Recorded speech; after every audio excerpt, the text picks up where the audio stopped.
ಯಾಗ್ಪುರ್ ಅಂತ ಒಂದು ಊರಿತ್ತು. ಅಲ್ಲಿ ಒಂದು ಪುರಾತನವಾದ ಇಟ್ಟಿಗೆಯಲ್ಲಿ ಕಟ್ಟಲ್ಪಟ್ಟ ಒಂದು ಗೋಡೆ ಇತ್ತು. ನೋಡಕ್ಕೇನೋ ಮಾಮೂಲಿ ಗೋಡೆ ತರ ಇದ್ರು ಹಳ್ಳಿ ಜನ ಅದ್ರ ಬಗ್ಗೆ ತುಂಬಾ ಮಾತಾಡ್ತಾ ಇದ್ರು. ಈ ಗೋಡೆ ಸತ್ಯವನ್ನೇ ಹೇಳುತ್ತೆ, ಆದ್ರೆ ಯಾರಿಗೂ ಅದ್ರ ಬಗ್ಗೆ ಗೊತ್ತಿಲ್ಲ. ನಿತಿನ್ ಎಂಬ ಅನಾಥ ಬಾಲಕ ಊರಲ್ಲಿದ್ದ ಕಾಲೇಜ್ನಲ್ಲಿ ಓದಕ್ ಹೋಗ್ತಾ ಇದ್ದ. ಅವನು ಓದು ಬರಹ ಕಲಿತು ಚೆನ್ನಾಗಿ ಬೆಳಿಬೇಕು ಅಂತ ಕನಸು ಕಾಣ್ತಿದ್ದ. ಆದ್ರೆ ಜೀವನ ಅಷ್ಟು ಸುಲಭವಾಗಿರ್ಲಿಲ್ಲ. ಲೋ ಅನಾಥ, ನಿನಗೆ ನಿಮ್ಮಪ್ಪ ಯಾರು ಅಂತಾನೆ ಗೊತ್ತಿಲ್ಲ ಕಣ. ನಿನ್ನಂತವ್ರೆಲ್ಲ ಇಲ್ಲಿ ಓದಕ್ ಬಂದ್ಬಿಡ್ತಾರೆ. ನೋಡಿ, ನನಗೆ ನಮ್ಮಪ್ಪ ಯಾರಂತ ಗೊತ್ತಿಲ್ಲ ಅಂತ ನನಗೆ ಗೊತ್ತು. ಅದರಿಂದ ನಿಮ್ಗೇನು? ನಾನಿಲ್ಲಿ ಓದೋಕೆ ಬಂದರೆ ನಿಮ್ಗೇನಾದರೂ ತೊಂದರೆ ಆಗತ್ತಾ? ನನಗೆ ಮಾತ್ರ ತೊಂದರೆ ಕೊಡಬೇಡಿ. ಓದು ಅನ್ನೋದು ಎಲ್ಲರಿಗೂ ಒಂದೇ. ಓಯ್, ಜಾಸ್ತಿ ನಮಗೆ ತಲೆ ತಿನ್ಬೇಡ, ಹೋಗ ಇಲ್ಲಿಂದ. ಅದು ಎಲ್ಲಿಂದ ಬಂದ್ಬಿಡ್ತಾರೋ ನನ್ನ ಮಕ್ಕಳುಗಳು. ಇದನ್ ಕೇಳಿ ನಿತಿನ್ನ ಹೃದಯ ಒಡೆದಂಗಾಯ್ತು. ಅವನು ಅವನ ಬ್ಯಾಗ್ ಎತ್ಕೊಂಡು ಮತ್ತೆ ಹಿಂದಿರುಗಿ ನೋಡ್ದೆ ಕಾಲೇಜಿಂದ ಹೊರಗೆ ಹೊರಟ್ಬಿಟ್ಟ. ಯಾಕೆ ಯಾವಾಗಲೂ ಯಾಕೆ ನನಗೀಗೆ? ನಾನು ಯಾರಿಗೇನು ದ್ರೋಹ ಮಾಡಿದ್ದೀನಿ? ನನಗೆ ಬದುಕೋದಕ್ಕೆ ಬಿಡಿ. ಅವನು ಒಂದು ಮರದ ಕೆಳಗೆ ಕೂತು ಯೋಚಿಸ್ತಾ ಇರ್ತಾನೆ. ಆದ್ರೆ ಸಡನ್ ಆಗಿ ಜೋರಾಗಿ ಒಂದು ಕಾರ್ ಬ್ರೇಕ್ ಹಾಕಿದ ಶಬ್ದ ಕೇಳಿಸತ್ತೆ. ಅಯ್ಯೋ, ಯಾವ್ದೋ ಹುಡುಗಿ ಆಕ್ಸಿಡೆಂಟ್ ಆಗಿದ್ದಾಳೆ, ನೋಡಿ ನೋಡಿ.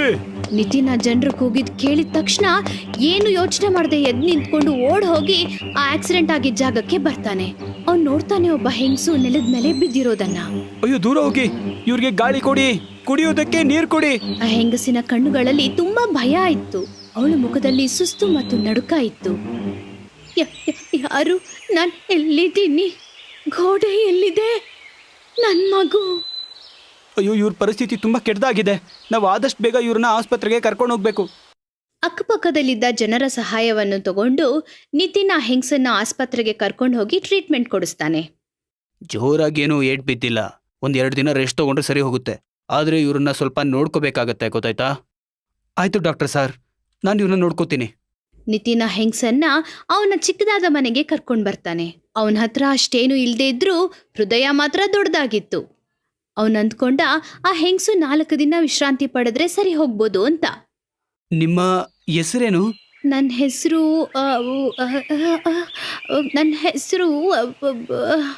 ನನಗನ್ಸುತ್ತೆ ನಿಮ್ಗೆ ನಿಮ್ಮ ಹೆಸರು ಕೂಡ ಮರ್ತೋಗ್ಬಿಟ್ಟಿದ್ದೀರಾ. ಆದ್ರೆ ಪರವಾಗಿಲ್ಲ, ನಾನ್ ನಿಮ್ಗೊಂದು ಹೊಸ ಹೆಸರಿಡ್ತೀನಿ. ಇವತ್ತಿನಿಂದ ನಿಮ್ಮ ಹೆಸರು ಸರಿತಾ ಅಂತ, ಓಕೆನಾ? ಸರಿತಾ? ಸರಿತಾ. ದಿನಗಳು ಕಳೀತಾ ಇದ್ವು. ನಿತಿನ್ ಹೊರಗಡೆಯಿಂದ ಬಂದಾಗ ಸರಿತಾ ಟೀ ಮಾಡ್ಕೊಡೋದು ಮತ್ತೆ ರಾತ್ರಿ ಹೊತ್ತು ಕತೆಗಳನ್ನ ಹೇಳ್ತಿದ್ಲು. ಹೇಗ ಅವರಿಬ್ರು ಜೀವನದಲ್ಲಿ ಒಂದು ಸುಖ ಅಂತ ಕಾಣಿಸ್ತಾ ಇತ್ತು.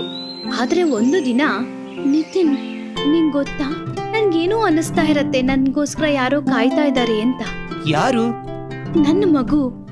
ತುಂಬಾ ಚಿಕ್ಕವನು, ಆದ್ರೆ ಎಲ್ಲಿ ಹೋದ? ನಂಗೆ ಬೇರೆ ಏನು ಜ್ಞಾಪಕಗಳಿಲ್ಲ, ಆದ್ರೆ ನನ್ ಮಗುವಿನ ಬಗ್ಗೆ ಚೆನ್ನಾಗ್ ಜ್ಞಾಪಕ ಇದೆ. ಸರಿತಾಳ ಮಾತುಗಳನ್ನ ಕೇಳಿ ನಿತಿನ್ ಸುಮ್ನೆ ಆಗ್ತಾನೆ. ಅವನಿಗನ್ಸತ್ತೆ ಸರಿತಾಗೆ ಏನಾದ್ರೂ ಜ್ಞಾಪಕ ಶಕ್ತಿ ಬರ್ತಾ ಇದ್ಯಾ ಅಂತ. ಸರಿತಾ ಅವಳತ್ರಿದ್ದ ಸಾಮಾನ್ಗಳಿಂದ ಒಂದು ಫೋಟೋವನ್ನು ತಗೊಂಡು, ಇದನ್ನ ನೋಡಿದ್ದೆ ನಿತಿನ್ಗೆ ಏನೋ ಜ್ಞಾಪಕ ಬರುತ್ತೆ. ನೋಡು, ಇದೇ ನನ್ನ ಮಗು. ಹಿಂದೆ ನೋಡು, ಇದೊಂದು ಮಂದಿರ. ನನ್ಗನ್ಸತ್ತೆ ಅವನ್ ಇಲ್ಲೇ ಎಲ್ಲೋ ಇದ್ದಾನೆ ಅಂತ. ನಿತಿನ್ ಆ ಫೋಟೋನ ಕೈಗೆ ತಗೊಂಡ. ಫೋಟೋನಲ್ಲಿ ಒಂದು ಚಿಕ್ಕ ಹುಡುಗ ಇದ್ದ, ಮತ್ತೆ ಅವನ ಹಿಂದೆ ಒಂದು ವಿಶಾಲವಾದ ಕಲ್ಲುಗಳ ಮಂದಿರ ಇತ್ತು. ಆದ್ರೆ ಆ ನಿತಿನ್ನ ಕಣ್ಣುಗಳು ಫೋಟೋ ಕೊನೆಯಲ್ಲಿ ನೆಟ್ಟಿದ್ವು. ಅದರಲ್ಲಿ ಹಳೆಯದಾದ ಇಟ್ಟಿಗೆಯ ಗೋಡೆ ಕಾಣಿಸ್ತಾ ಇತ್ತು. ಇದು ನಮ್ಮೂರಿನ ಕಾಡಿನ ಒಂದು ದೊಡ್ಡ ದೇವಸ್ಥಾನ. ನಿಜಾನಾ?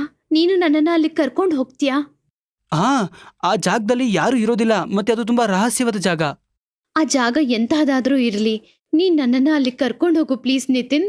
ನನ್ಗೆ ಈ ಪ್ರಪಂಚದಲ್ಲಿ ಯಾರೂ ಇಲ್ಲ, ಅಥವಾ ಇದ್ರೂ ನನಗೆ ಅವ್ರು ಯಾರು ಜ್ಞಾಪಕ ಇಲ್ಲ. ಆದ್ರೆ ಇವನೊಬ್ಬನೇ ನನಗ್ ಜ್ಞಾಪಕ ಇರೋದು. ನಾನು ಇವನ್ನ ಖಂಡಿತ ಹುಡುಕ್ಲೇಬೇಕು. ಸರಿತಾಳ ಕೋರಿಕೆ ಮತ್ತು ಪರಿಸ್ಥಿತಿ ನೋಡಿ ನಿತಿನ್ಗೆ ಒಂಥರ ಕನಿಕರ ಬಂತು.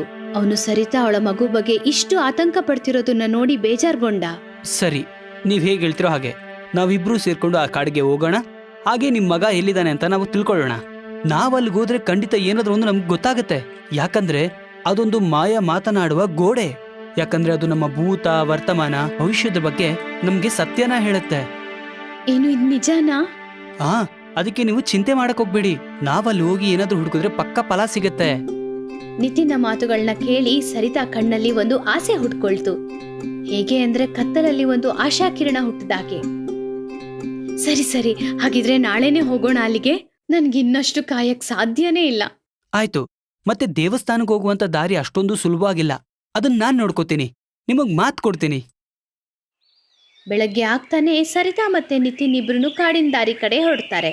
ಸರಿತಾಳ ಮನ್ಸಲ್ಲಿ ಅವಳ ಮಗುನ ಭೇಟಿ ಮಾಡೋ ಅಂತ ಖುಷಿ ಇರತ್ತೆ. ಅವಳ ಮನಸ್ಸು ಕನಿಸ್ತಾ ಇರತ್ತೆ, ಕಳ್ದೋಗಿದ್ದ ಅವಳ ಮಗ ಖಂಡಿತ ಇವತ್ತು ಸಿಕ್ಕೇ ಬಿಡ್ತಾನೆ ಅಂತ. ಅಯ್ಯೋ ದೇವ್ರೆ, ಈ ರಸ್ತೆ ಎಷ್ಟು ಕಠಿಣವಾಗಿದ್ಯಪ್ಪ, ಮತ್ತೆ ಬಿಸಿಲು ಕೂಡನು. ಹೌದು, ಈ ದಾರಿನೇ ನಮಗೆ ದೇವಸ್ಥಾನ ಕಡೆ ಕರ್ಕೊಂಡು ಹೋಗೋದು. ನಾವು ಈಗೇನೆ ನಡ್ಕೊಂಡು ಹೋಗ್ಬೇಕಾಗತ್ತೆ. ನಿತಿನ್ ಮತ್ತೆ ಸರಿತಾ ನಡ್ಕೊಂಡು ಹೋಗ್ತಿರ್ಬೇಕಾದ್ರೆ ಜೋರಾಗಿ ಗುಡುಗಿನ ಶಬ್ದ ಕೇಳಿಸತ್ತೆ. ಮತ್ತೆ ಕೆಲವೇ ಕ್ಷಣಗಳಲ್ಲಿ ಕತ್ತಲೆ ಆವರಿಸ್ಕೊಂಡ್ಬಿಡತ್ತೆ. ಜೋರಾದ ಗಾಳಿ ಜೊತೆಗೆ ಮಳೆ ಬರಕ್ಕೂ ಶುರು ಆಗ್ಬಿಡತ್ತೆ. ಅಯ್ಯೋ ಭಗವಂತ, ಇದೇನಪ್ಪ ಇದು, ಇದ್ದಕ್ಕಿದ್ದಂತೆ ವಾತಾವರಣ ಹೀಗಾಗೋಯ್ತು. ನನಗನ್ಸುತ್ತೆ ನಾವು ಸ್ವಲ್ಪ ವೇಗವಾಗಿ ಹೋಗ್ಬೇಕು. ಅವರಿಬ್ರು ಬೇಗ ಬೇಗ ಹೋಗ್ತಿರ್ಬೇಕಾದ್ರೆ ಒಂದು ಗುಹೆಯನ್ನ ನೋಡ್ತಾರೆ. ಗುಹೆಯ ಒಳಗೆ ಕತ್ತಲೆ ಹಾಗೂ ಮಳೆಯ ಶಬ್ದ ಮತ್ತು ಜೋರಾಗಿ ಗಾಳಿ ಬೀಸ್ತಾ ಇರತ್ತೆ. ಆದ್ರೆ ನಿತಿನ್ ಹೊರಗಡೆ ಬಂದಾಗ ನೋಡ್ತಾನೆ, ಸರಿತಾ ಅಲ್ಲಿರದೇ ಇಲ್ಲ. ಸರಿತಾ ಅವ್ರೆ, ಅಯ್ಯೋ ದೇವ್ರೆ, ಇವ್ರು ಎಲ್ಲೂ ಹೋಗ್ಬಿಟ್ರು. ನೋಡ್ತಿದ್ದಂಗೆ ಕತ್ಲೆ ಕೂಡ ಆಗೋಯ್ತಲ್ಲಪ್ಪ. ಇವಾಗ ನಾನು ಏನ್ ಮಾಡ್ಲಿ? ಅವನ ಆ ಕಡೆ ಈ ಕಡೆ ಹುಡುಕ್ತಾನೆ. ಗುಹೆ ಒಳಗಡೆ ಹೋಗಿ ಜೋರಾಗಿ ಕೂಗ್ತಾನೆ, ಆದ್ರೆ ಏನು ಉತ್ತರ ಇಲ್ಲ. ಅವನ ಹೃದಯ ಜೋರಾಗಿ ಬಡ್ಕೊಳಕ್ ಶುರು ಆಯ್ತು. ಅವ್ರಿಗೇನಾದ್ರೂ ತೊಂದರೆ ಆಗಿದೆಯಾ? ಹೇಗೆ ಏನ್ ಮಾಡ್ಲಪ್ಪ? ಸರಿತಾ ಅವ್ರನ್ನ ಹುಡ್ಕಕ್ ಹೋದ್ರೆ ದೇವಸ್ಥಾನಕ್ಕೆ ಹೋಗಕ್ಕಾಗಲ್ಲ. ಇಲ್ಲಾಂದ್ರೆ ಅವ್ರು ನನಗೆ ದೇವಸ್ಥಾನದ ಹತ್ರ ಸಿಕ್ಕಿದ್ರೆ? ನಿತಿನ್ ಓಡಿ ಓಡಿ ಆ ಮಂದಿರದಲ್ಲಿದ್ದ ಪ್ರಾಕಾರ ಹತ್ರ ಬರ್ತಾನೆ. ಅವನು ಸುಸ್ತಾಗಿರ್ತಾನೆ. ಅವನ ಕೈ ಕಾಲ್ಗಳು ರಕ್ತದಿಂದ ಕೂಡಿರುತ್ತವೆ. ಅವ್ನು ನೋಡ್ತಾನೆ, ಎದುರುಗಡೆ ಆ ಜಾದುವಿನ ಗೋಡೆ ಇರತ್ತೆ. ಇಷ್ಟು ಜೋರಾಗಿ ಮಳೆ ಬರ್ತಿದ್ರು ಕೂಡ ಆ ಗೋಡೆ ಮಾತ್ರ ಫಳಫಳ ಅಂತ ಹೊಳಿತಾ ಇರತ್ತೆ. ನಿತಿನ್ ಚೂರು ತಡ ಮಾಡದೆ ಆ ಗೋಡೆ ಹತ್ರ ಹೋಗಕ್ ಶುರು ಮಾಡ್ತಾನೆ. ಮತ್ತೆ ಆ ಗೋಡೆ ಹತ್ರ ಮಾತಾಡ್ತಾನೆ, ನೀವು ನಿಜವಾಗ್ಲೂ ನಿಜ ಹೇಳ್ತೀರಾ ಅನ್ನೋದಾದ್ರೆ ನನ್ನ ತಾಯಿ ಸಮಾನರಾದಂಥ ಸರಿತಾ ಅವ್ರನ್ನ ನನ್ನ ಹತ್ರ ಸೇರ್ಸು. ಪಾಪ ನಿತಿನ್ ತುಂಬಾ ದೀನವಾಗಿ ಪ್ರಾರ್ಥನೆ ಮಾಡ್ಕೊಳ್ತಿರ್ತಾನೆ. ಆಗ ಮಂದಿರದ ಹಿಂಭಾಗದಿಂದ ಒಂದು ವಿಚಿತ್ರವಾದ ಶಬ್ದ ಕೇಳಿಸತ್ತೆ. ಸರಿತಾ ಅವ್ರೇ! ಅವ್ನು ಓಡ್ಕೊಂಡ್ ಬಂದು ನೋಡಿದಾಗ ಸರಿತಾಳ ಬಟ್ಟೆ ಎಲ್ಲ ಹರಿದೋಗಿರತ್ತೆ. ಅವಳ ಕೈ ಕಾಲುಗಳಿಂದ ಏನು ತರ್ಚಿದ ಗಾಯಗಳಾಗಿರತ್ವೆ. ನಿಮ್ಗೆ ಏನಾಯ್ತು? ಇದೇ ನೀವು ಹೀಗಿದ್ರೆ ಏನಾಯ್ತು? ಗುಹೆಯಲ್ಲಿ ನಾನು ಬಿದ್ದುಬಿಟ್ಟೆ, ಮತ್ತೆ ನಾನು ತಬ್ಬಿಬ್ಬಾಗ್ಬಿಟ್ಟೆ. ಇದರಿಂದಾನೇ ನನಗೆ ಈ ಥರ ಆಗಿದ್ದು. ನನಗೆ ಎಚ್ಚರ ಆಗಿದ ತಕ್ಷಣ ನಾನು ಇಲ್ಲಿಗೆ ಬಂದುಬಿಟ್ಟೆ. ಸರಿತಾಗೆ ಬಂದಿದ್ದ ಪರಿಸ್ಥಿತಿನ ನೋಡಿ ನಿತಿನ್ ತುಂಬ ಬೇಜಾರು ಮಾಡ್ಕೊಳ್ತಾನೆ. ಅವನು ಸರಿತಾಳ ಕೈ ಹಿಡ್ಕೊಂಡು ಆ ಗೋಡೆ ಹತ್ರ ಬಂದು ನಿಲ್ತಾರೆ. ಆಗ ಸರಿತಾ ಮತ್ತೆ ನಿತಿನ್ನ ಕೈಯಿಂದ ರಕ್ತ ಆ ಗೋಡೆ ಮೇಲೆ ಬಿದ್ದಾಗ ಆಗ ಅಚಾನಕವಾಗಿ ಒಂದು ಮುಖದ ಆಕೃತಿ ಮೂಡುತ್ತೆ. ಇದೇನಿದು? ಇದು ಭಗವಂತನ ಆಕೃತಿ ಅಲ್ವಾ? ಆಗ ಅಚಾನಕವಾಗಿ ಆ ಗೋಡೆಯಿಂದ ಒಂದು ಶಬ್ದ ಕೇಳಿಸತ್ತೆ. ಸರಿತಾ, ನಿನ್ನ ಮಗ ಕಳೆದೋಗಿಲ್ಲ, ಅವನು ನಿನ್ನ ಪಕ್ಕದಲ್ಲೇ ಇದ್ದಾನೆ. ನಿತಿನ್ಗಂತೂ ಇದನ್ನ ನೋಡಿ ಆಶ್ಚರ್ಯ ಆಗತ್ತೆ. ಗೋಡೆ ಮೇಲೆ ಒಂದು ಅಮ್ಮ ಮತ್ತು ಮಗುವಿನ ಚಿತ್ರ ಕಾಣತ್ತೆ. ಆ ಮಗು ಬೇರೆ ಯಾರೂ ಅಲ್ಲ, ಅದು ನಿತಿನ್ನೇ ಆಗಿದ್ದ. ಅವರು ಆ ದೃಶ್ಯದಲ್ಲಿ ನೋಡ್ತಾರೆ ಹೇಗೆ ನಿತಿನ್ ಅವರಿಂದ ದೂರ ಆಗ್ತಾರೆ ಮತ್ತೆ ಹೇಗೆ ದೊಡ್ಡವನಾಗ್ತಾನೆ ಅಂತ. ಇದರರ್ಥ ನಾನು ನಿಮ್ಮ ಮಗನಾ? ಅಂದ್ರೆ ಇಷ್ಟು ದಿನ ನಾನು ನಿಮ್ ಜೊತೆಗಿದ್ನಾ? ನಾನು ನನ್ನ ತಾಯಿ ಸೇವೆ ಮಾಡ್ತಿದ್ನಾ? ಅಯ್ಯೋ ನನ್ನ ಮಗನೇ, ನಾನೇ ನಿಮ್ಮ ಅಮ್ಮ ಕಣೋ, ನೀನೇ ನನ್ನ ಮಗ, ನನ್ನ ಪ್ರಾಣ ಉಳಿಸಿದ ಮಗ ಕಣೋ ನಿತಿನ್. ಮತ್ತೆ ಅಂತ್ಯದಲ್ಲಿ ನಿತಿನ್ ಮತ್ತೆ ಸರಿತಾ ಒಬ್ರಿಗೊಬ್ರು ಖುಷಿಯಾಗಿ ತಬ್ಕೊಳ್ತಾರೆ. ಮಳೆ, ಆ ಗೋಡೆಯಿಂದ ಬಂದ ಧ್ವನಿ ಮತ್ತು ಮಂದಿರದ ಗಂಟೆ ಶಬ್ದವು ಎಲ್ಲವೂ ಸೇರಿ ಆಶೀರ್ವಾದ ಮಾಡುವಂತೆ ಕಾಣಿಸ್ತಿತ್ತು.